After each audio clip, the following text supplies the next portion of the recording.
اعوذ باللہ من الشیطان الرجیم بسم اللہ الرحمن الرحیم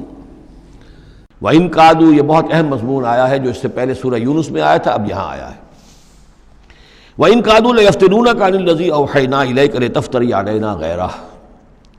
اور اے نبی یہ لوگ تو تلے ہوئے ہیں اس بات پر کہ آپ کو بچلا دیں، فتنے میں ڈال دیں اس چیز کے بارے میں جو ہم نے آپ کی طرف وحی کی ہے، تاکہ آپ کوئی اور شے گھڑ کر ہماری طرف، اس قرآن کے سوا کوئی شے گھڑ کر ہماری طرف منسوب کر دیں۔ سورہ یونس میں آیا تھا کہ انہوں نے کہا ایتے بقرآن غیر ھذا او بدلہ، اے نبی اے محمد یہ قرآن بہت ریجڈ ہے، ان کمپرومائزنگ ہے، اس کو تو ہم قبول نہیں کر سکتے، ناٹ ایکسیپٹیبل۔ ہاں کچھ اس میں ترمیم کرو، کچھ کو بدل دو، کچھ نرمی کرو، کچھ ہماری بات مانو، کچھ اپنی بنواؤ، وہی دباؤ۔ اور آپ اندازہ کر لیجئے جو میں آپ کو واقعہ سنا چکا ہوں کہ کس طریقے سے عوام کے اوپر ان لیڈروں نے اپنا اثر قائم کر لیا تھا۔ وہ لوگ سمجھتے تھے کہ ٹھیک تو کہہ رہے ہیں، یہ بھائی رسالت کا دعویٰ کر رہے ہیں تو اس معجزہ دکھائیں، ادھر یہ ہے کہ اللہ تعالیٰ کا فیصلہ یہ کہ معجزہ نہیں دکھائیں گے۔ ان کان کبر علیک اعراضهم فان استطعت ان تبتغي نفقا في الارض او سلما في السماء فتاتيهم بآية، اگر آپ کے اندر طاقت ہے تو لے آئیے کہیں سے معجزہ، کوئی آسمان پہ سیڑھی لگائیں یا زمین میں سرنگ لگا لیں، لے آئیے اس میں معجزہ، ہم تو نہیں دکھائیں گے۔ تو کس قدر دباؤ تھا حضور پر صلی اللہ علیہ وسلم۔ اس دباؤ میں اس کا بھی اضافہ ہے کہ کہتے اچھا ٹھیک ہے محمد ہم بات مان لیں گے، آپ کی ذرا یہ اس کے اندر ترمیم کیجیے، ایتے بقرآن غیر ھذا او بدلہ، وہی بات یہاں ہے۔ وَإِن كَادُوا لَيَفْتِنُونَكَ عَنِ الَّذِي أَوْحَيْنَا إِلَيْكَ لِتَفْتَرِيَ عَلَيْنَا غَيْرَهُ، یہ تلے ہوئے ہیں کہ آپ کو بچلا دیں گے اس چیز سے اور منحرف کر دیں گے کہ جو ہم نے آپ کی طرف وحی کی ہے، تاکہ کچھ اور چیز گھڑ کر آپ ہماری طرف منسوب کر دیں۔ وَإِذًا لَاتَّخَذُوكَ خَلِيلًا، اور پھر یہ آپ کو اپنا دوست بنا لیں گے۔ دوست کیا، وہ تو بادشاہ بنانے کو تیار تھے، ہم آپ کو بادشاہ ماننے کو تیار ہیں۔ وَلَوْلَا أَن ثَبَّتْنَاكَ، بہت اہم آیت ہے یہ، اور اگر ہم نے ہی نہ آپ کے پاؤں جما دیے ہوتے۔ دیکھیے محمد رسول اللہ کی بات ہو رہی ہے، آسان نہیں ہے، دباؤ، اس پورے پریشرز جو چاروں طرف سے پڑ رہے تھے۔ اللہ فرماتے ہیں وَلَوْلَا أَن ثَبَّتْنَاكَ، اگر ہم نے آپ کے قدم نہ جما دیے ہوتے، لَقَدْ كِدتَّ تَرْكَنُ إِلَيْهِمْ شَيْئًا قَلِيلًا، تو عین ممکن تھا کہ آپ کچھ نہ کچھ ان کی طرف مائل ہو ہی جاتے، جھک ہی جاتے،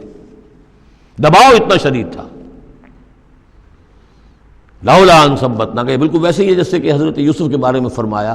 وَلَقَدْ هَمَّتْ بِهِ وَهَمَّ بِهَا لَوْلَا أَن رَأَىٰ بُرْهَانَ رَبِّهِ، اس عزیز کی بیوی نے تو قصد کیا ہی تھا، یوسف بھی کرتا، اگر اللہ کی ایک برہان نہ دیکھ لیتا، اس کا امکان موجود تھا کہ بربنائے تب بشری، وہی معاملہ یہاں۔ وَلَوْلَا أَن ثَبَّتْنَاكَ، اگر ہم نے آپ کے پاؤں نہ جما دیے ہوتے، آپ کے دل کو جما نہ دیا ہوتا، آپ کو ثبات عطا نہ کر دیا ہوتا، لَقَدْ كِدتَّ، آپ تو قریب ہو گئے تھے،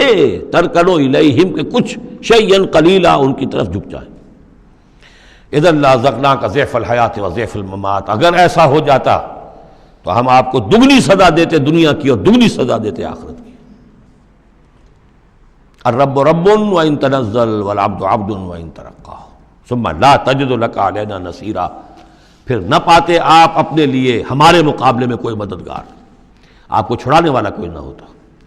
میں ترجمہ وہی کر رہا ہوں کہ جو قرآن کے الفاظ ہیں، لیکن مفہوم سمجھ لیجئے، یہ سختی اصل میں حضور کی طرف نہیں ہے، بظاہر خطاب حضور کی طرف ہے، عتاب جو ہے، خطاب حضور کی طرف عتاب ہو رہا ہے ان پر جو دباؤ ڈال رہے ہیں کہ بدبختو، ہمارے نبی کے لیے یہ بالکل ممکن نہیں ہے، یہ ہرگز نہیں کریں گے۔ وَإِن كَادُوا لَيَسْتَفِزُّونَكَ مِنَ الْأَرْضِ لِيُخْرِجُوكَ مِنْهَا، اور یہ تلے ہوئے ہیں اس بات پر کہ آپ کے قدم اکھاڑ دیں اس سرزمین سے، مکے سے، تاکہ یہاں سے نکال باہر کریں آپ کو، لِيُخْرِجُوكَ مِنْهَا، یہ گویا کہ بالکل آخری وقت ہے اب مکی دور کا کہ جس میں کہ وہ کشاکش انتہا کو پہنچ چکی تھی۔ وَإِذًا لَا يَلْبَسُونَ خِلَافَكَ إِلَّا قَلِيلًا، لیکن ساتھ ہی پیشن گوئی بھی ہے کہ ٹھیک ہے یہ تو نہیں کہا کہ یہ آپ کو نکال نہیں پائیں گے، اس کی نفی نہیں کی، لیکن یہ کہ پھر یہ بھی یہاں پر زیادہ دیر رہ نہیں سکیں گے، یعنی یہ کہ چند سال کی بات ہی ہے نا، 8 سال کے بعد، بلکہ بڑے بڑے سردار تو ان کے جو ہیں 2 سال کے بعد ہی وہ بدر کے اندر جا کر کھیت رہے، ابو جہل کہاں رہا، عقبہ ابن ابی معیط کہاں رہا، سب ختم، بڑے بڑے سب کے سب سردار جو تھے جو غادری سب ختم ہو گئے۔ وَإِن كَادُوا لَيَسْتَفِزُّونَكَ مِنَ الْأَرْضِ، جیسے وہ پاؤں ڈگمگاتے ہیں، لڑکھڑاتے ہیں مرغی کے نوزائیدہ، اس بکری کے نوزائیدہ بچے کے، یہ چاہتے ہیں کہ آپ کے قدموں کو یہاں سے ہلا دیں۔ لَيَسْتَفِزُّونَكَ مِنَ الْأَرْضِ لِيُخْرِجُوكَ مِنْهَا، تاکہ وہ یہاں سے نکال دیں آپ کو۔ وَإِذَا لَا يَلْبَثُونَ خِلَافَكَ إِلَّا قَلِيلًا. اب اس صورت میں خود یہ بھی پھر یہاں پر زیادہ دیر نہیں رہ سکیں گے سوائے تھوڑا سا عرصہ. سنت من قد ارسلنا قبلک من رسلنا، اور یہ طریقہ رہا ہے، ہم نے آپ سے پہلے جتنے رسولوں کو بھیجا ان کے باب میں ہمارا یہی قانون رہا ہے کہ نبی جب ہجرت کر جاتا ہے تو پھر گویا کہ امان اٹھ جاتی ہے، پھر اس قوم کے اوپر عذاب آتا ہے. ولا تجد لسنتنا تحویلا، اور آپ ہماری اس سنت اور قانون اور قاعدے میں اور ضابطے میں کوئی تبدیلی نہیں پائیں گے. صدق اللہ العظیم.